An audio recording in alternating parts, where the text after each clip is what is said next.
Piyesta, no? Kasaulugan, dako kaayo. Maglipay kita. Second Sunday of Easter.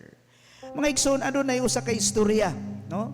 Usa ka tao o usa ka barbero. Nag-istoryahan na sila. Samtang ang usa ka tao ni bisita sa barber shop.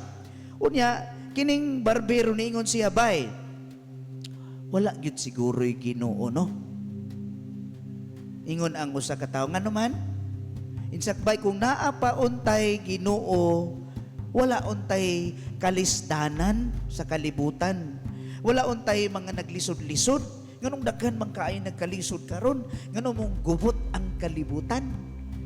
Tanaw na ko murag wa gyud Ginoo. Unya, wa na lang yun nitingog ang tao.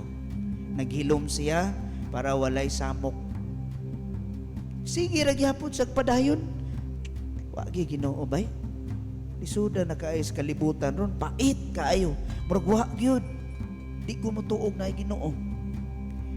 So tuod man kay nagpagupit man ang tao, pag humagpagupit niya, nagpatupi. Gawas siya, lakaw. Sus kay paglakaw niya, kita man siya og pulubi.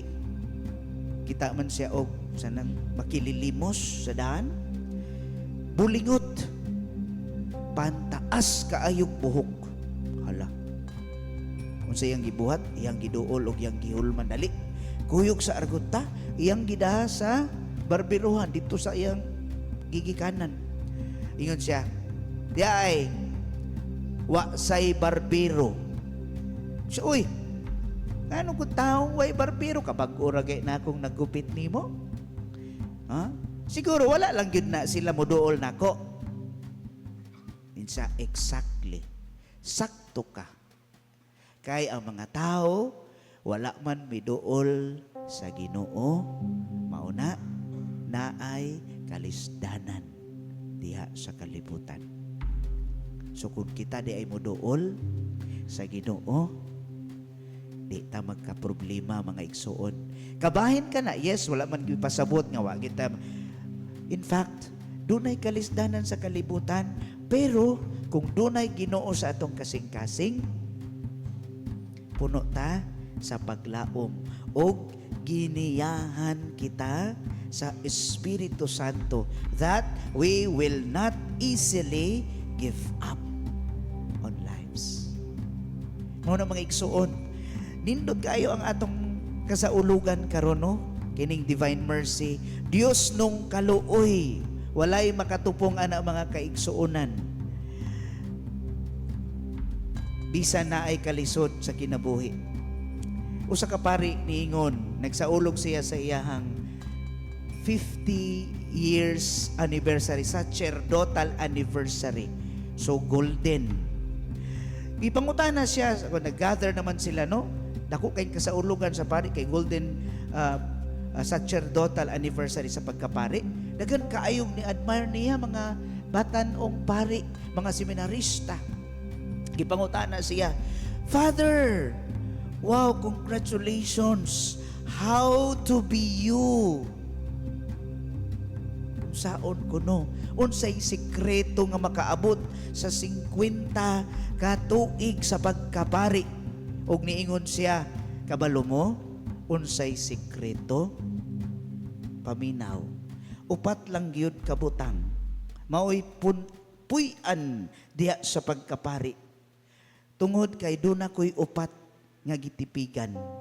Una, si faith. Ikaduha, si mercy. Ikatulo, naapo ko'y joy. O ang ikaupat, naapo ko'y love." No? So katawanan usahay kay kung atong una-unaon mga tao man ni sila, naay say faith, naay joy, naay mercy, naapay love, puno siya niini. Ug mao ra nang sikreto niya para magkapadayon. Inumdum ko sa seminaryo, o samtang dito pa kami, no, kanang mga pari sa seminaryo. Sa akong bahin 8 years man ko dito. Taas ba na o mubo lang?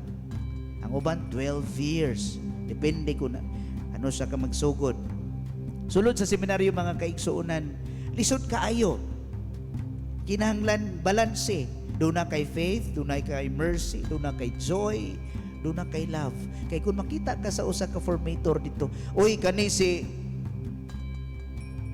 seminaryan yunting murag nagsige naman ni kuha naman ni klaro. Oh, di naman ni nagmalipayon diri seminaryo. Tawgon ka dayon o kinahanglan, oh, istoryahon ka unsa man okay pa ka dinhi sa seminaryo despite sa kalisod, sa hagit. Kung dili na ka malipayon, the door is wide open. Walay problema. Walay namugos nimo dinhi sa sulod. No?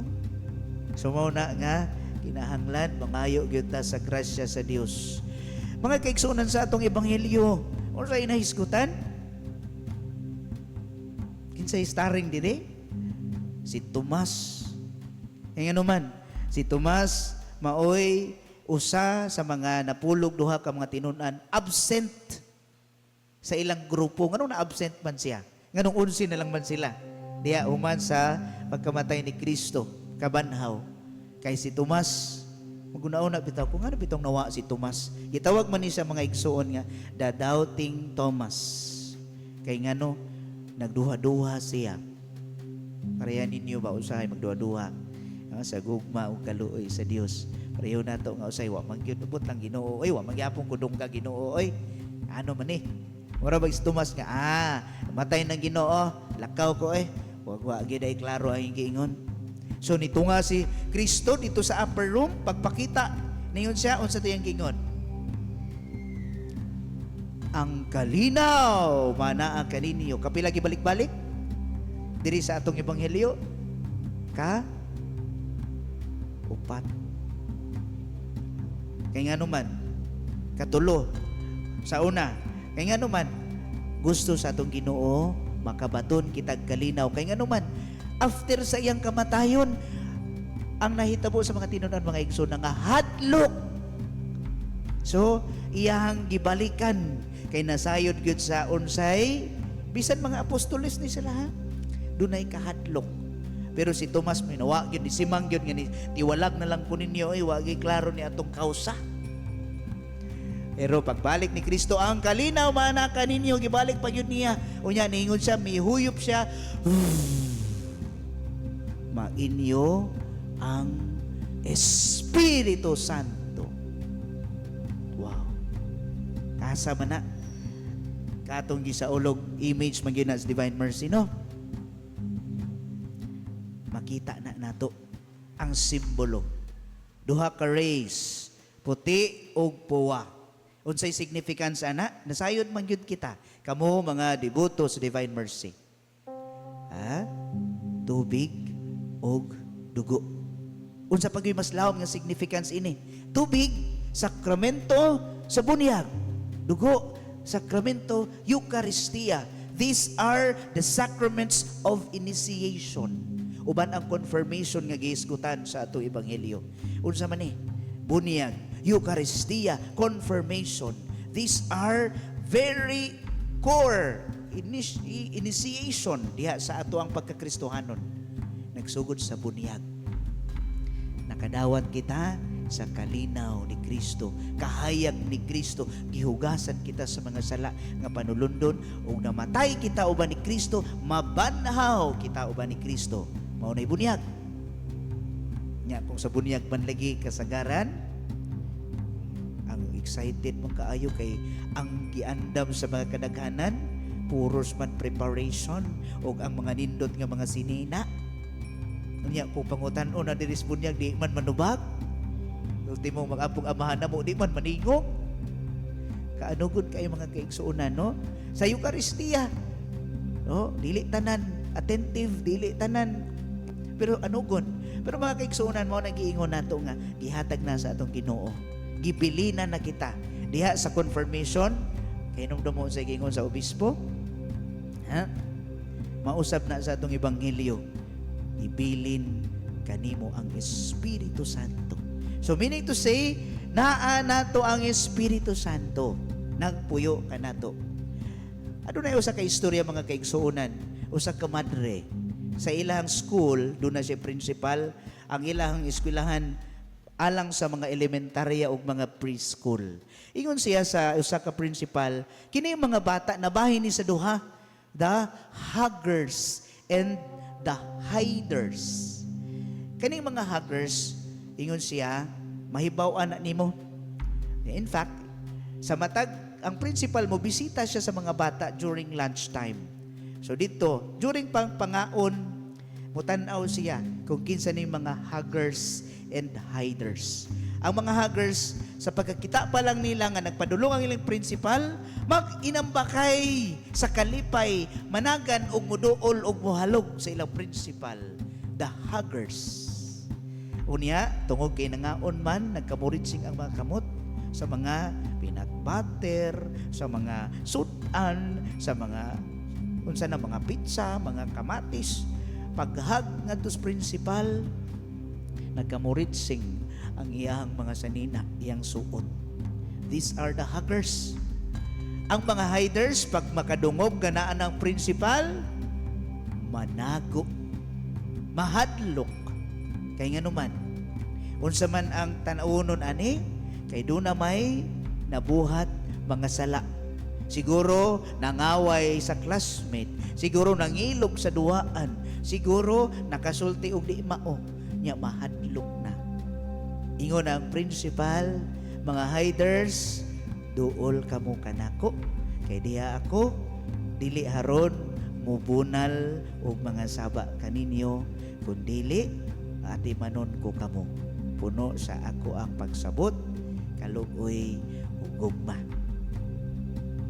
Mga igsuon, usahay sa atong kinabuhi, mura kita og huggers and hiders. Sa atong pagpakigrelasyon sa mga tao, we are huggers and sometimes hiders. Bantay mo? Nga kung ganahan kay ta sa usa ka tawo, muduol ta, makigistorya ta, mohag, mo biso-biso, o dili bisan sa pamilya, asawa o bana.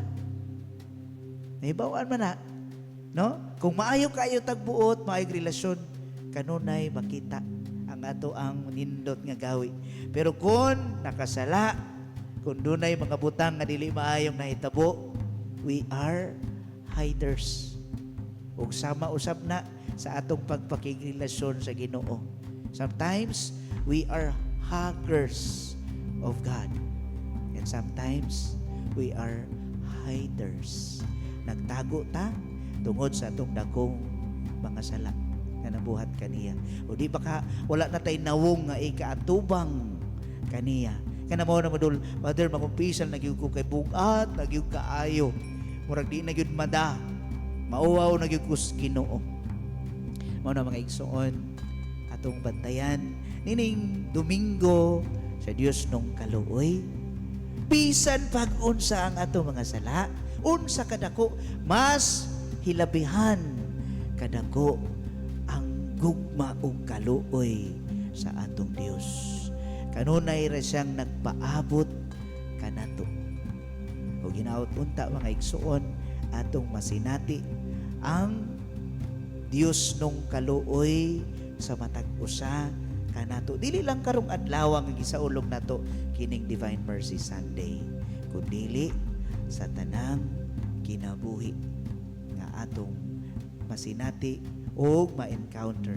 Nga unta dili unta kita sama sa usa ka barbero nga tungod sa iyang hunahuna nga way Ginoo, kundi kita kadtong maghuna-una nga tungod kay nagpalayo kita o wala kita nagpaduol sa Ginoo, maoy nahinungdan nga kita nagkaguliyang sa atong kinabuhi. Hinaot paunta.